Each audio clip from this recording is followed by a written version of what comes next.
1 hour for each minute's speech. So if you're giving a talk for 30 minutes, how many hours are you supposed to be spending? On average, some people spend 1.5 hours per minute. Now look at the time that you are spending, brothers and sisters. Look at the time that you're spending. Are you spending sufficient time? No. Now I know in KZN, I don't know in other provinces. KZN, if you go for the Jummah talk, the youngsters normally are standing outside. The talk is over, khutbah starts, the Arabic khutbah starts, then some of them trickle into the masjid. And when the namaz is about to start, salah, then the balance of them come in. Is that your experience in other parts of the country? Yes. Is that your experience? Why is this so? Why is this so?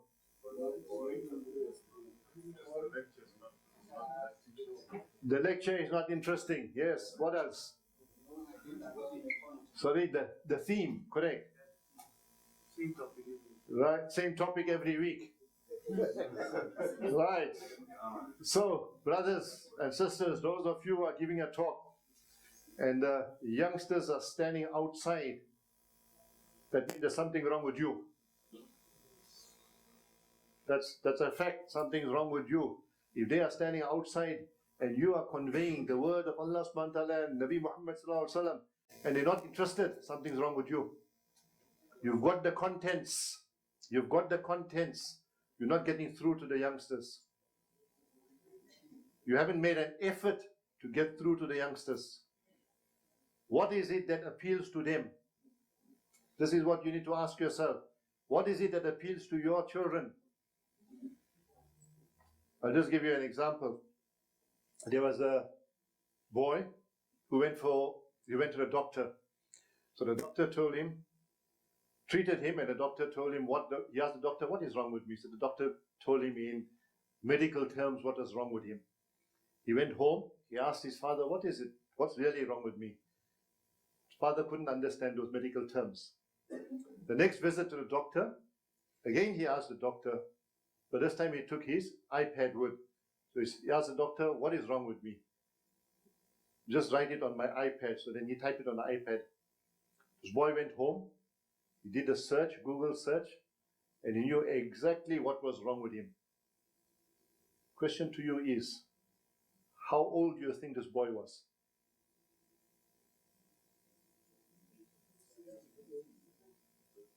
"13, 14, how old?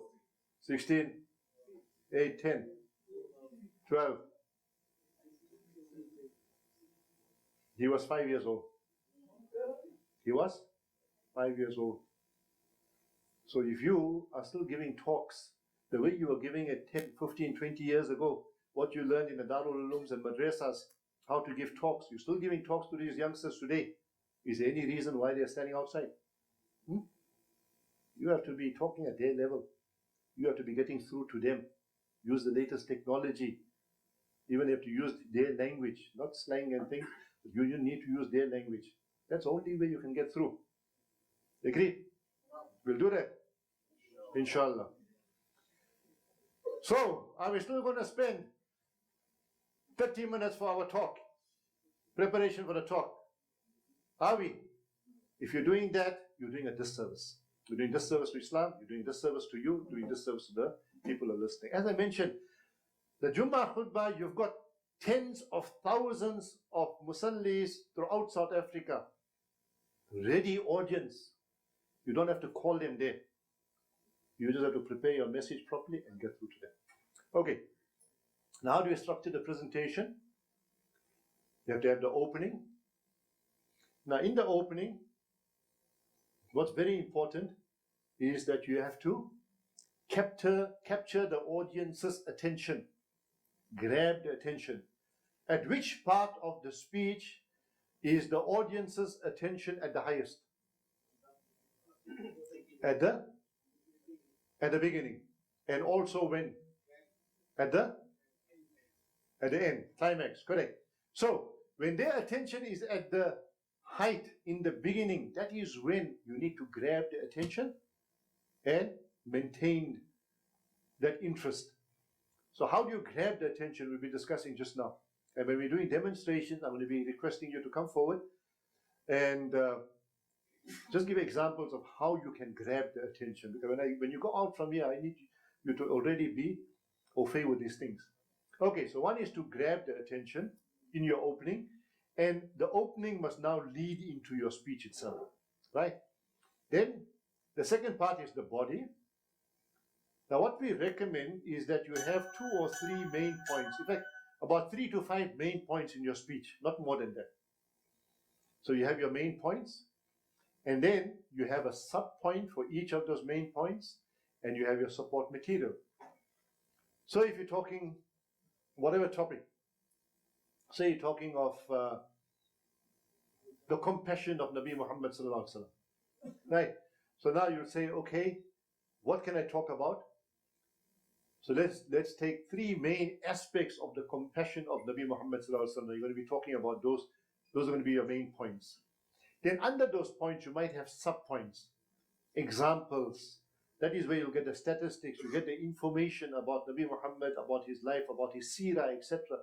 So then you'll add that to the main point.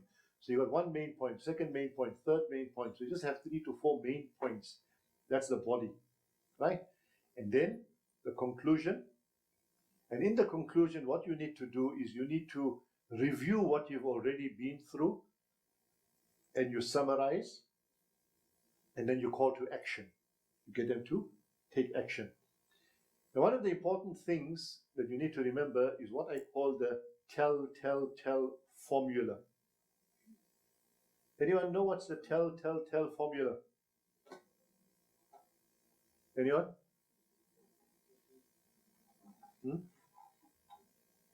Very, very powerful way in order to prepare your speech.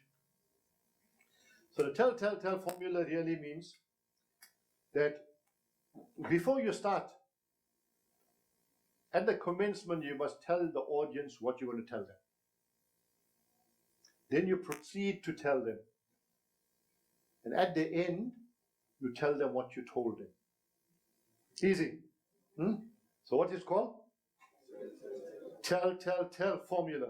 When you start, firstly, you capture their attention. You grab their attention. You start off with a powerful opening. In the beginning, you don't tell them what your topic and all is about. Right? I had it there because this is a PowerPoint presentation. So when you're starting off, you start off in a way that I'm going to be showing you. You grab their attention. Having grabbed their attention, then you will tell them what the speech is about. You can give them your topic, etc. Right? So that is now you're telling them.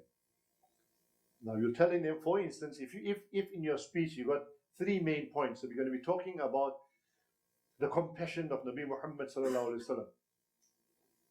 And today we're going to be discussing 3 aspects of the life of Nabi Muhammad sallallahu alaihi wasallam regarding compassion. And the 3 points are, the 3 hadiths that we're going to be discussing is hadith number 1, it's going to be this, hadith number 2, hadith number 3. Now you've told them what you're going to be telling them.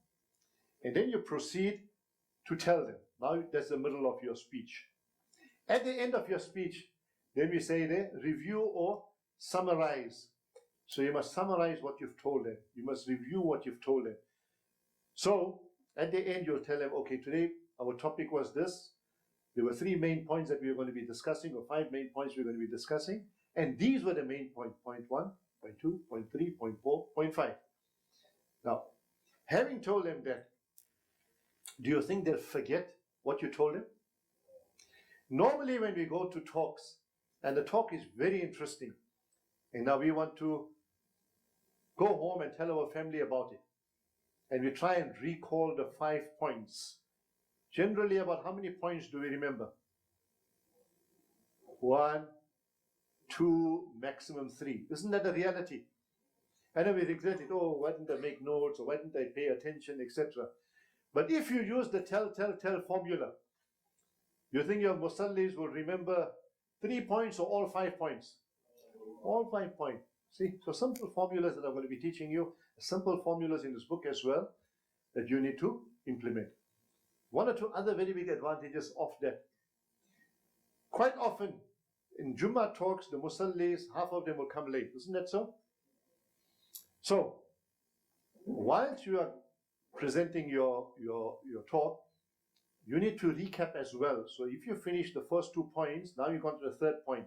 You say, okay, we finished the first point, which was this, and the second point, which was this, just in 1 or 2 phrases. And you say, now we're going on to the third point, which is this. So the brother who's coming in late, normally he's lost, isn't that so? But now in this way, he is also in the picture. He also know, okay, I missed it, but this is what the talk is about. You agree it's very powerful? You going to implement it, inshallah? Sure? Inshallah. Okay. Now, way is to introduce your topic. Remember, attention span. What do you think is the attention span of the audience today? How many minutes? 3 minutes? 30 minutes? 15 minutes? According to? Okay, if it's a 40-minute talk, the brother says, then the attention span will be 15 minutes. So 15 minutes will be paying attention to you. Anyone disagrees with that? Anyone says that it's even less than that? One brother said it's 3 minutes.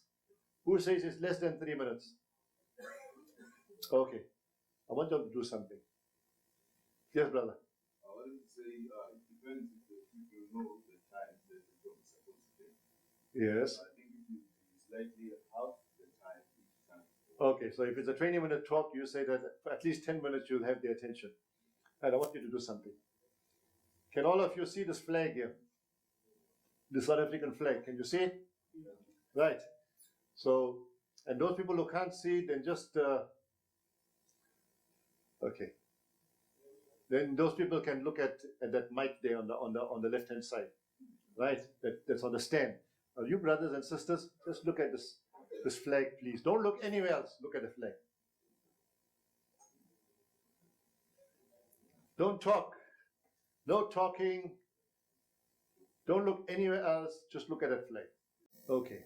Now that is 30 seconds. Now, whilst you were looking at the flag, where was your concentration? Everywhere else. You were thinking of other things, isn't it? Most of you, if not all of you, shortly after you started, even before 30 seconds ended, or when 30 seconds ended, that's the only time that you spent on concentrating on that. Your mind is already gone elsewhere. Isn't that so? When you were looking there at that mic, isn't that so? So do you agree then that the attention span, according to research, the attention span of your listener is 30 seconds. For 30 seconds, they're going to be paying attention to you. Yes. So if you're talking about 20 minutes, what happens with the other 19 and a half minutes? The mind's gone somewhere else. So what you need to do, you need to grab their attention, and you need to do things during your speech that's going to bring their attention back. Right? So I was doing research recently. And what I found was, you know, when you watch TV or even on radio, the adverts, how long do you think is an advert on TV or radio? How many seconds? 30 seconds. 30 seconds. Why is it 30 seconds? Grab the attention. If it's longer than 30 seconds, it's gone. Now on TV also, I read somewhere, it's expensive, correct? Right, I've read somewhere that on TV you get these sound bites. Sound bites is whilst the presenter is presenting, then he might just digress or divert somewhere else. You'll get new information. Maybe there's something that's breaking news. Right, so that's a sound bite, might be recorded, audio or video. So the sound bites, this presenter was saying, is normally 90 seconds, a sound bite. So for instance, if I'm the presenter and I'm presenting the news, now something is happening in Turkey, right? So that attempted coup. And now you switch over. So the person who they're going to switch over to, that person will spend normally 30 seconds in giving the background to his, whatever he's to say. Then for 30 seconds, he'll show you the photographs, or you might get someone interviewed, or what's happening there. And then for the next 30 seconds, he will summarize for you, and then the camera will be back on the speaker. How many seconds? 90 seconds. So it's a fact. People have given different attention spans up to 3 minutes, but this is the latest findings, not more than 30 seconds. So you have to be very, very careful. You need to grab their attention and maintain their attention throughout your speech, and this is what I'll tell you how you do that. So if you start with some startling facts or statistics, if you are going to be talking about something, whatever your topic is, see whether there's something that the audience doesn't know about, something unique, some facts or figures that they're not aware of. So immediately they'll have their head forward and they'll be listening. Isn't that so? So that's one of the ways of doing it. Using a quotation. Using quotations is very, very powerful. In fact, for us, it's so easy, especially the da'is. You've got the Quran, you've got the Sunnah of the Prophet ﷺ, and there's so many ahadiths that are very powerful quotations. In fact, in public speaking, they call it, in this last book of ours, we call it the hook. How to get the hook. So what's a hook? When a fisherman is fishing, he throws in the hook with the bait, and what does the hook do? It catches. So that's what you have to do with your audience. This is the hook. These are examples of hooks where you grab the attention of the audience. So, I came across this quotation 2 days ago. I did a presentation for a company, and the salespeople were there, so I used this quotation. And you tell me, how is it for salespeople? Doing business without advertising is like winking in the dark. You know what you are doing, but no one else does. Isn't that powerful? If you wink in the dark, can a girl know that you're winking at her? Huh? But you'll know that you are winking at her, isn't that so? That's like the power of advertising. See, so there's very powerful quotations depending on your topic. And the hadith of the Prophet ﷺ, there's thousands upon thousands of powerful quotations. A story or anecdote. Stories are very, very, very powerful ways to grab the attention. Quite often, when ulama are speaking, they start off with a story, or they start off with an incident of the Sahaba or Nabi Muhammad sallallahu alaihi wasallam. Isn't that so? Quite often they start off with that. And when they start off, without even telling you what the talk is about, when they start off with that story, immediately it grabs our attention. Is that not so? We are all children at heart. Remember, no matter how old we are, we're all children at heart. So once we hear, once upon a time, our eyes open up. Correct. That is true. Why is it that people watch movies? Why is it that people read books? Why is it that people go to watch plays, etc.? What's happening there? Storytelling. It's storytelling. We all go to listen to stories. So we are all children at heart. So stories are very, very powerful. So if you can commence your talk with an anecdote, with a story, and the most powerful stories are real life stories. And even more powerful stories are stories about yourself. If you're giving an example from your own life, everyone's got a story to tell, isn't that so? All of us, we've got so much to tell others, but sometimes because we are scared to speak, we keep it to ourselves. That's why I say we're all geniuses. People don't know we are geniuses because we are quiet. We're not spreading the message. So, storytelling is a very, very powerful way of capturing the attention. Ask for a show of hands. Did I use this when I started the talk? What did I ask you? How many of you are nervous? How many of you will be like that person who was in that picture? So what I got you all to do? You raised your hands. What was the advantage of doing that? 2 advantages. What are the advantages?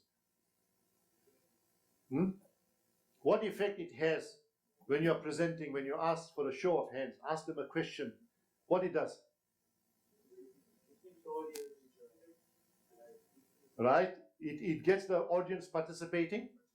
Yes? Gives the speaker to know how much to pay. Correct. So there's 2 or 3 advantages. So when you are starting your speech, one of the things you could do is ask them a pertinent question. Right? If you are speaking, for example, if you are speaking to non-Muslims, we are speaking to non-Muslims and you're going to be telling them about Islam, then you can ask them, for example, how many of you know anything about Islam? Raise your hands, please. Simple question, right? So it will get them participating, right? So some of them will pick up their hands, some of them will start thinking, do I know anything about Islam? And the other advantage to you is you know at what level to pitch it. How many of them know something about Islam and how many of them don't? I did a workshop yesterday on Islamic wills and inheritance, and it was to a trust company, one of the top big trust companies in South Africa. So it was a whole day workshop. Half day was on Islamic wills and inheritance. But before the presentation, a week before, I spoke to the organizer from their side and asked them, firstly, what are these people's jobs in the organization? Then they told me, okay, as far as winding up of estates are concerned, South African law, they are seasoned practitioners. So myself and another brother were going to present. That brother was going to present on South African law aspects, and I was presenting on the Sharia. So they said, no, these are seasoned practitioners. So in order to know at what level to pitch it, then I realized that we can't start from scratch on South African law of inheritance, what documents you must get, all the basic, taking right till the end, because that will be too low for these people. That's again the advantage of preparing. So that's one. Secondly, I asked her, this is a white company, asked her, what do the people know about Islam? They said they know nothing about Islam. Asked how many of them are of the non-Islamic faith. They said everyone is of the non-Islamic faith. Now, my presentation was going to be about 45 minutes on Islamic wills and 45 minutes on the actual winding up of the estate, Islamic estate. So maximum would question about 2 hours. Then what did I decide to do? I said, okay, these people know nothing about Islam. So let me prepare a presentation for them on Islam itself.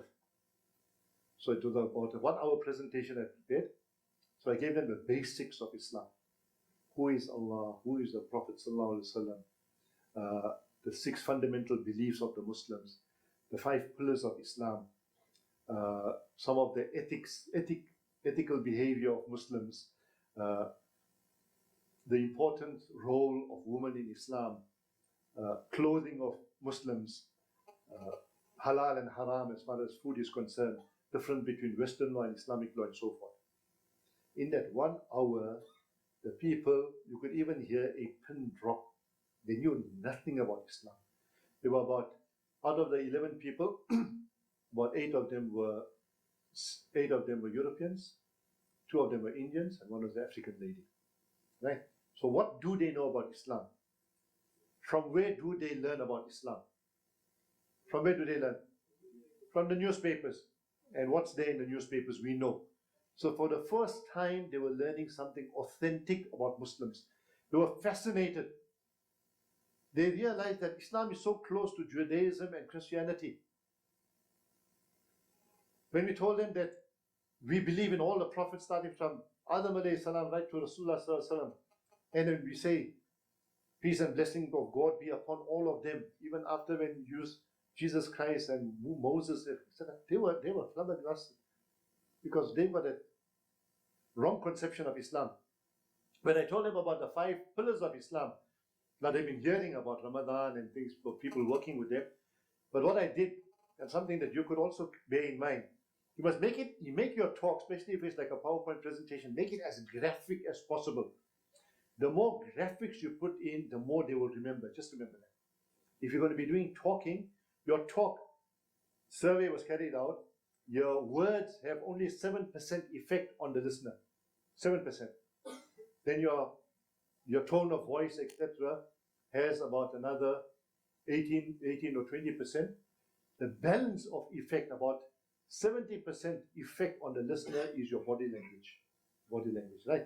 So, graphics I was using. So I said, these are the 5 pillars of Islam. And when I spoke about Salah, then I showed them a picture of a man in a different postures of Salah. Right, so I showed a photo of that. And then one of the things I told them was that Muslims can pray anywhere in the world, anywhere where it is clean. So I then took photographs to show them the different places where people pray. So there was a photograph of 3 brothers praying on a ship in the sea. Then I showed them the Pakistan cricket team. One of the countries, they were practicing somewhere, and you see the whole team is making salah. Right? Then I showed them a picture of people who are working somewhere in Europe, and they had the desk, they might have been studying Islamic literature, and behind the desk they were performing salah. Then I showed them pictures. So similarly, now for the first time I showed them pictures of people making salah at the airport. And the day before that I was in Johannesburg, in Pretoria. And when I was returning with this brother who wrote this book with me, and we met a mufti in the airport. So he asked us, now when we're going to be reading Asr? I said, well, we're going to be reading this now. He says, okay, let's just read there. Let's find a place. So then we made wuzu, and one corner we read our salah. So I told them about it. Now when they see people doing all these things, now they know why they're doing it. Then we told them 5-time daily prayers. These are the times. And when I was explaining it to them, I said, okay, at lunchtime, after I have my lunch, then I'm going to be going to Pavilion Shopping Center, because not far from there was a presentation I was making. And there is a musalla there, and I'm going to go and say my prayers. So what we're telling them, they see you're putting it into practice. Right? Then when I told them about Hajj, I told them a little bit about the requirements for Hajj. Then I showed them a photograph, and we said about 2 million Muslims go annually. Showed them a photo of Kaaba, and showed the Muslims, maybe the final tawaf they were making there. So it's a very big crowd. And wow. Then I showed them the Kaaba itself. I said this was the first place of worship built for Allah subhanahu wa ta'ala, built from Adam alayhi salam, Ibrahim alayhi salam, his son, Prophet Abraham, Prophet Ismail. They then renovated it. So, wow, our prophets. Right? Now they saw it in practice. Then I showed them a picture of Arafat. And one of the things we mentioned was when people go on pilgrimage, then the status, everyone's of the same status. So I wanted to show them the garb that they wear. Right? So to show them a photograph of the brothers walking there with a white covering. And then I showed them a photograph of Prophet's mosque, the green dome. I said, this is now where the Prophet is lie buried. Then I showed them a photograph of inside the mosque and those gold gates. The brothers were making salam. Now imagine non-Muslims for the first time in their life getting this type of information. Right? And then 5 pillars and everything else. And then one other thing, when I spoke to them about women, and I spoke to them about the dress of male and female, and I showed them photographs of the dress, women, what they have to do, what they have to have covered, the minimum what they have to have open. So I gave that to them. And I showed photographs as well. I showed a graduation, the 2 Muslim girls, properly with hijab, but they had their gowns and they had the cap because they were going to go and graduate.